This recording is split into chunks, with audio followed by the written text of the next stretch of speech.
O desejo de sair da fumicultura. Parei de plantar porque não vejo necessidade de trabalhar na lavoura plantando fumo. Às vezes lá no meio da roça, eu e a minha esposa, eu perguntava para ela, mas o que nós estamos fazendo aqui? Isso aqui não alimenta, isso não vai nos nutrir, não vai alimentar ninguém. Essas famílias, muitas delas desejantes da busca de alternativas, buscam através dos projetos de assistência técnica e extensão rural as iniciativas então para evoluir para uma transição que seja para a produção de alimentos.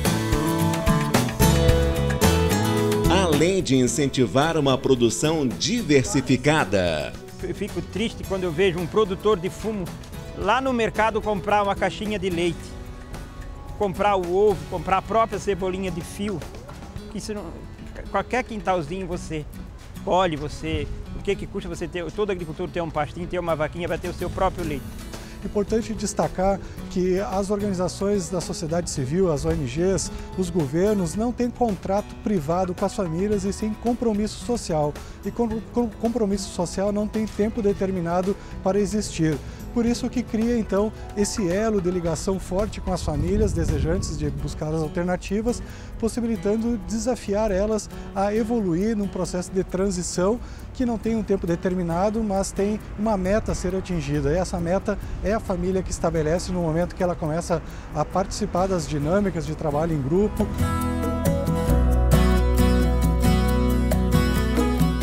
No programa de hoje, alternativas ao cultivo de fumo são debatidas em Santa Catarina. O Sustentar está começando agora.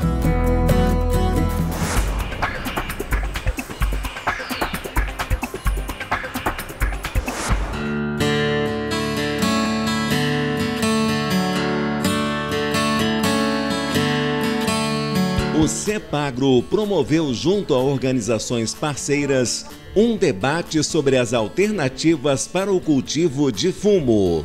A preocupação com o tabagismo é uma questão de saúde pública muito grande em todos os países que hoje compõem a Organização Mundial da Saúde. Preocupados com isso, então, a Organização Mundial da Saúde, através da sua Assembleia Geral, criou uma convenção que chama Convenção Quadro para o Controle do Tabaco. Essa Convenção Quadro, o maior tratado de saúde pública, hoje já é assinado, ratificado por países membros da OMS, comporta hoje mais de 180 países, países produtores de tabaco e países não produtores. Nessa lógica, o Brasil, como o segundo produtor mundial e o primeiro exportador de folha de tabaco, tem uma importância muito grande. E em Santa Catarina, o segundo produtor estadual, o segundo produtor nacional de tabaco, tem o seu destaque porque envolve mais de 45 mil famílias e que produzem folha em mais de 120 mil hectares de área com algo que não é alimento. Nós estamos aqui nessa reunião que terminou sendo uma audiência pública, onde eu estou adquirindo conhecimentos para que, como médico, eu possa ter todos os argumentos necessários para convencer meus pares de que a criação desse fundo é importante, não só para o sul do Brasil, como para a saúde pública do Brasil, para as pessoas que trabalham, para os agricultores que trabalham nisso, porque nós vamos dar a eles oportunidade de que eles migrem para outras culturas que são mais salutares, que eles não tenham um trabalho que é um trabalho muito inóspito, que é um trabalho que afeta a saúde. Isso tudo tem desenvolvido a partir de 2006 no Brasil, possibilidade de ser desenvolvido no Brasil a partir de 2006 pelo Programa Nacional de Diversificação das Áreas de Cultivo de Tabaco, iniciativas que hoje abrangem mais de 10 mil famílias que são acompanhadas diretamente pelos projetos, pelas ações que se estabelecem para a busca de alternativas junto a essas famílias.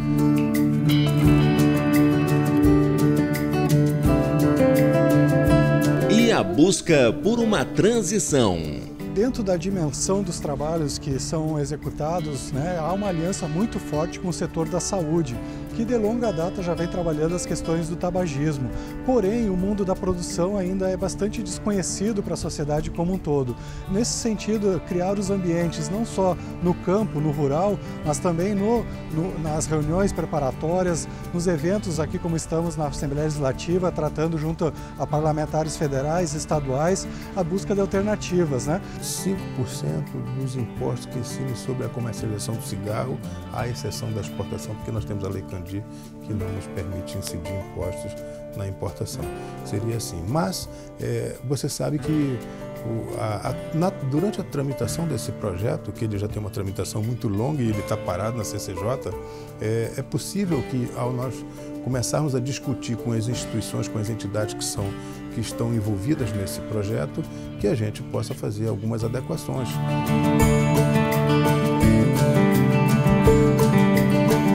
A seguir, as consequências e as alternativas para as famílias fumicultoras.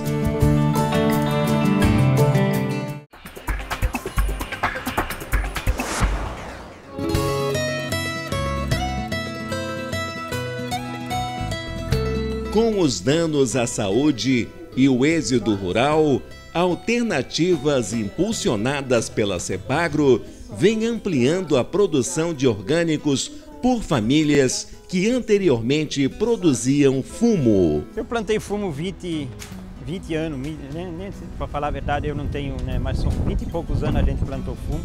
Eu e a minha esposa, quando criança, né, eu já plantava fumo, se bem que naquela época era bem mais dificultoso, bem mais doído o trabalho do que hoje em dia, que simplificou muito. A tecnologia nos ajudou muito. Mas parei de plantar porque não vejo necessidade de trabalhar na lavoura plantando fumo. Às vezes lá no meio da roça, eu e a minha esposa, eu perguntava para ela, mas o que nós estamos fazendo aqui? Isso aqui não alimenta, isso não vai nutrir, não vai alimentar ninguém. É só para a pessoa prejudicar a sua própria saúde. Então eu dizia para ela, o que nós estamos fazendo aqui? Então isso veio, né, trazer que eu parasse, eu e a minha esposa e a minha família, de plantar o fumo. Essas famílias, muitas delas desejantes da busca de alternativas, buscam através dos projetos de assistência técnica e extensão rural as iniciativas então para evoluir para uma transição que seja para transição para a produção de alimentos, né? Em destaque, né, a gente destaca o trabalho que o Cepagro realiza através do Fundo de Reconstrução de Bens Lesados, onde possibilita que famílias da região de Nova Trento, Major de Ensino e Leoberto Leal se ingressem nos grupos de base, possibilite conhecimento sobre tecnologias diferenciadas de produção de alimentos ou melhoria dos seus solos e principalmente as alternativas ao cultivo do tabaco. Eu fico triste quando eu vejo um produtor de fumo lá no mercado comprar uma caixinha de leite, comprar o ovo, comprar a própria cebolinha de fio. Isso não, qualquer quintalzinho você colhe, o que custa você ter, todo agricultor ter um pastinho, ter uma vaquinha para ter o seu próprio leite. Isso entristece a gente, porque a pessoa ele planta fumo, ele acha que ele está no auge da coisa. Como a gente sabe, quando chega no final da safra não sobra nada para ele, ele tem que pagar o mercado, pagar tudo e acaba não sobrando nada. Então isso é uma tristeza que dá em mim, quando uma pessoa se sujeita a ir no mercado comprar uma caixinha de leite se ele é um agricultor. Então, para quê? Comprar uma dúzia de ovo, ele pode ter 2 ou 3 galinhas. Né? Então a diversificação, hoje não vamos erradicar o fumo, mas a diversificação tem que acontecer para que o nosso agricultor ele se sinta bem lá onde ele mora e que não haja tanto êxodo rural do nosso jovem hoje. Santa Catarina não é diferente do Rio Grande do Sul e Paraná, constituindo nesses 3 estados 95% da produção de tabaco, de folha de tabaco do Brasil. Agora, a gente se pegar pelo mundo, são mais de 100 países que hoje têm as mesmas indústrias que estabelecem os contratos de integração no Brasil, são as mesmas que trabalham na África, na Ásia e em outros continentes. Importante destacar que as organizações da sociedade civil, as ONGs, os governos não têm contrato privado com as famílias e sim compromisso social. E compromisso social não tem tempo determinado para existir. Por isso que cria, então, esse elo de ligação forte com as famílias desejantes de buscar as alternativas, possibilitando desafiar elas a evoluir num processo de transição que não tem um tempo determinado, mas tem uma meta a ser atingida. E essa meta é a família que estabelece no momento que ela começa a participar das dinâmicas de trabalho em grupo. O Major Gercino hoje é um município pequeno, onde ainda predomina a plantação do tabaco, do fumo. Isso já vem de muitos anos, essa produção do fumo, da qual já tem caído muito. Hoje, o nosso agricultor, ele planta o fumo por ele ter uma garantia de retorno de dinheiro no final do ano. É uma venda garantida que ele tem do produto do fumo. Quer dizer, hoje um agricultor, ele não consegue fazer um investimento, ou seja, um financiamento, se não for o fumo.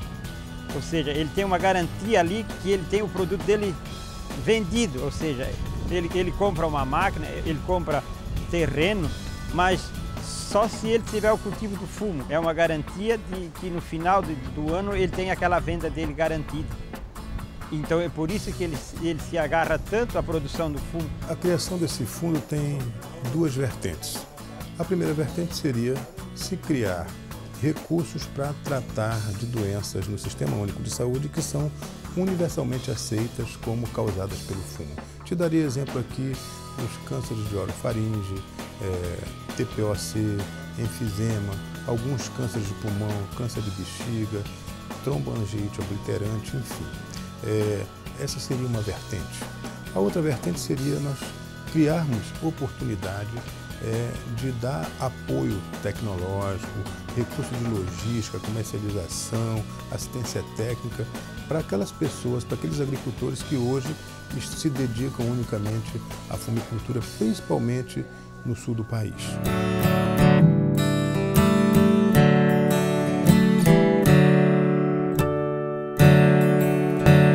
Não porque o agricultor gosta de plantar o fumo, é uma necessidade.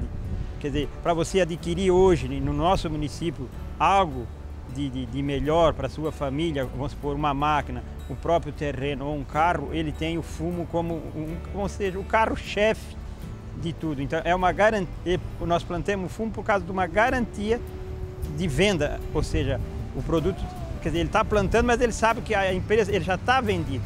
Ele só não é classificado na propriedade, mas ele tem uma venda garantida do seu produto. Como médico, eu vivo o dia a dia das consequências nefastas que o cigarro pode fazer para as pessoas. O Brasil teve muito sucesso no controle da publicidade com cigarro, enfim. Nós tivemos uma queda muito grande do ponto de vista do usuário, mas nós não trabalhamos muito na produção.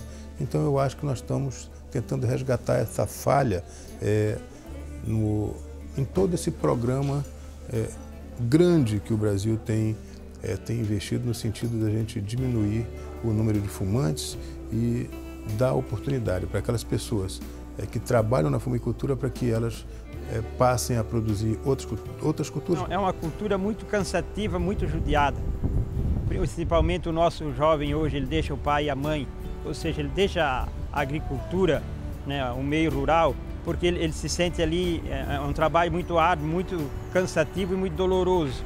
É uma cultura que passa muitas vezes na sua mão até que chega no produto final lá, que ele vai entregar para a empresa. Então o jovem hoje, ele não gosta do cultivo do fumo por causa ele é um cultivar muito trabalhoso e muito cansativo, doentio, né, ou seja, ele desanima. Você hoje, eu estou colhendo fumo, cai um dia de chuva, você não pode deixar para trás, você tem que trabalhar debaixo de chuva, passando dificuldade, talvez com enchente, você não consegue levar o seu produto para casa, mas você é obrigado para não perder aquela estufada, ou seja, se eu começo hoje, eu tenho que dar término nela, eu tenho que terminar.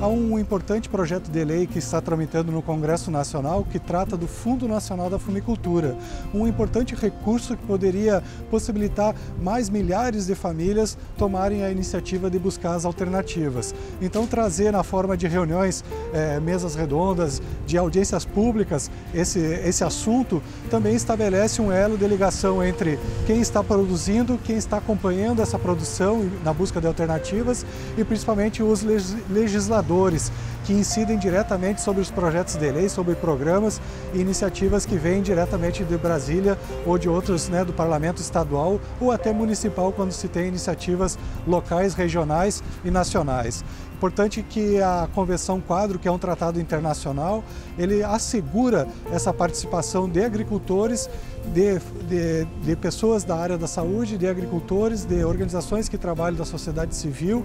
Onde o jovem ele pensa, podia estar talvez no escritório, um local melhor de trabalho do que aqui na roça, onde que ele nos abandona e acontece o êxito rural. Nós temos uma tramitação já que ela já dura mais de 10 anos no Congresso Nacional desse projeto de lei.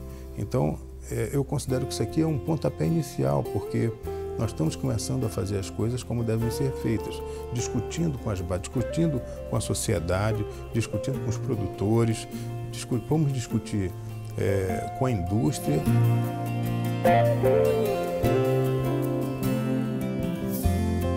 Geralmente é a agricultura familiar, são terrenos pequenos. Ou seja, eu planto hoje 35 mil pés de fumo, eu vou usar 2 hectares. Aí eu tenho só 3 hectares, ano que vem eu resolvo plantar 45 mil. Eu vou usar o outro tanto e não sobra para mim plantar outra cultura. Onde que se baseia se confia só no fumo. E onde que acontece, a maioria das vezes, a pessoa fica dependente só daquilo ali e ele acaba sofrendo. Ele acha que ele aumentou a sua produção, quando não é verdade. Ele está cada vez pior na produção. Para cada dólar que nós exportamos, nós gastamos $3 no SUS para tratarmos essas doenças que eu falei aqui no início. O impacto, porque é o seguinte, além do cigarro causar essas doenças, o cigarro agrava outras doenças. Por exemplo, o diabetes em concomitância com o tabagismo, está provado que ele evolui com muito mais gravidade. Por quê? Por exemplo, o diabetes ele causa microangiopatia diabética, uma doença nos vasos. O cigarro também causa doença nos vasos. Isso é sinérgico. Esses dois efeitos se somam e você termina tendo problemas circulatórios muito mais graves, infarto, tromboses, enfim. Então, esse custo é um custo muito alto para o SUS. Eu te diria que hoje as doenças que mais matam no sistema público nacional, que são diabetes e hipertensão, todas as duas são agravadas pelo tabagismo. Eu sou um produtor de leite. Nós temos hoje no nosso município a nossa batata salsa, que é a raiz de ouro, que nós chamamos lá, que vem nos ajudando muito. É uma boa alternativa, que nós moramos a 600 metros de altitude, 700 metros, produz muito bem na nossa região. Um incentivo para o nosso município, a batata salsa hoje, que tem muito produtor saindo, diminuindo o plantio de fumo e está cuidando mais da batata salsa.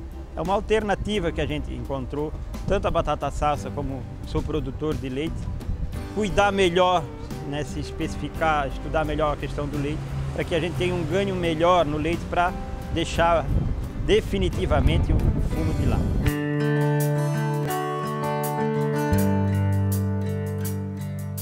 E daqui é que vai sair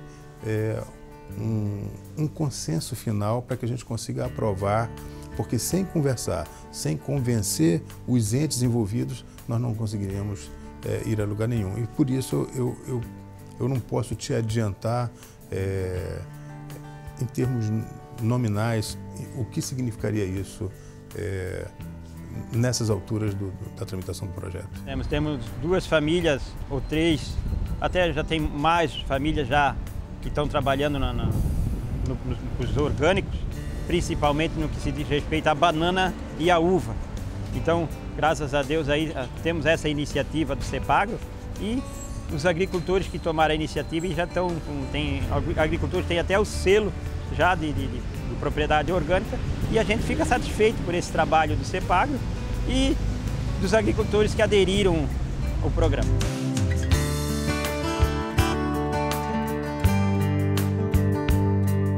A seguir, a expansão da agricultura orgânica em Santa Catarina.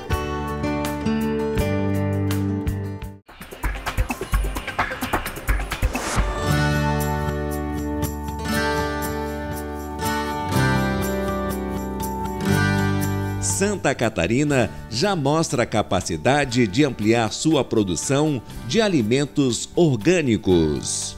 Que te dá a possibilidade de tu plantar os teus alimentos, seja na cidade, seja no rural. É uma agricultura que está baseada no sistema descentralizado de pequenas propriedades, de cooperativas, associações de agricultores, né? Então é isso que a gente faz.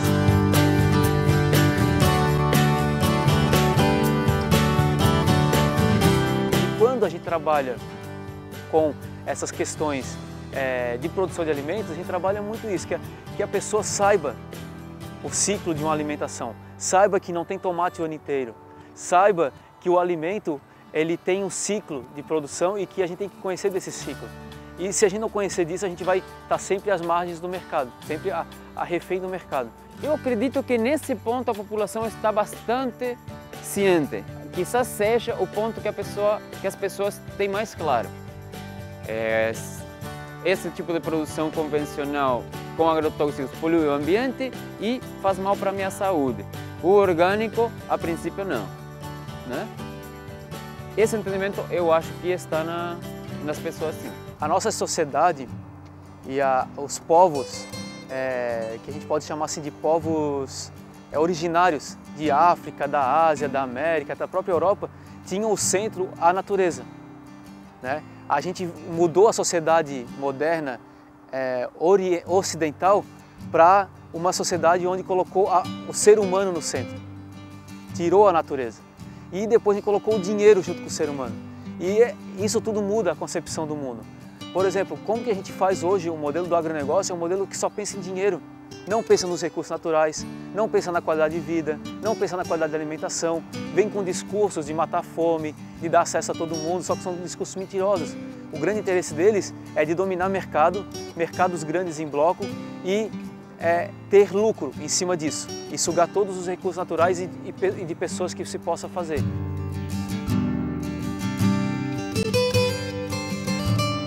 Hoje a gente tem 40% de desperdício de alimentos. Tu acha que isso é interesse? Não, o sistema não está preocupado com os desperdícios, está preocupado em quanto lucra.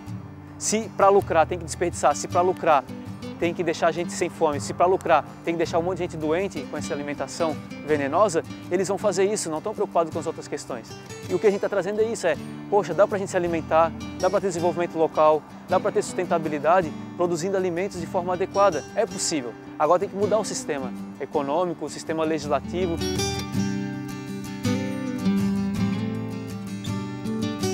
Para que a gente consiga sair dos grandes modelos de alimentação, que daqui a um pouco a gente vai poder só se alimentar só nas grandes redes de supermercado. Não é isso que a gente quer. A gente quer que todo mundo tenha acesso ao alimento. Por isso as práticas e o momento atual é de fazer essa discussão. Senão a gente está correndo um grande risco, né?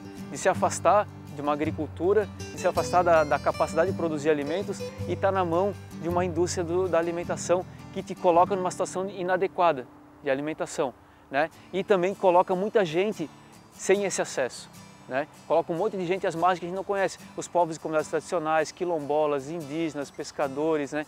Povos, a comunidade que está em situação de rua, né? Os moradores de rua, a gente tem vários outros grupos que estão nessa situação.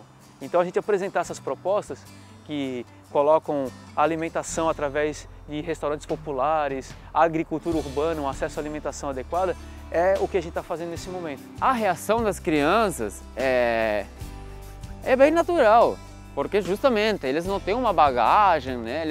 Eles ainda não mamaram da teta da Revolução Verde como todos nós mamamos, né? Então é bem tranquilo. Eles até acham estranho quando você coloca que mas vocês colocam veneno? Eles colocam. Mas para quê, né? É bem interessante. Já o adulto, normalmente ele vê, assim, a criança não vem buscando aquilo. Você foi na escola falar para ela. O adulto vem buscando aquilo, né? Normalmente nós trabalhamos por demanda, né? A gente não trabalha nesse intuito de impor, nem de trazer, nós estamos chegando aqui com um modelo salvador, não, é o que nós acreditamos e quem estiver afim, né? Beleza, a gente toca junto. Né?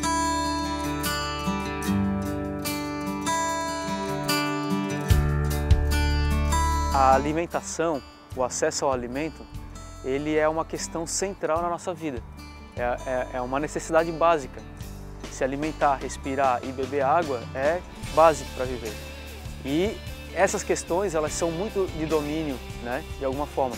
E o que a gente tem feito no nosso trabalho, tanto do CEPAGRO quanto do CONSEA, é de trazer possibilidades e de despertar nas pessoas, na sociedade civil, na população, nos gestores públicos, que isso não pode ficar sobre esse domínio. Isso tem que ser um tema trabalhado e cada vez mais qualificar o acesso a esses alimentos.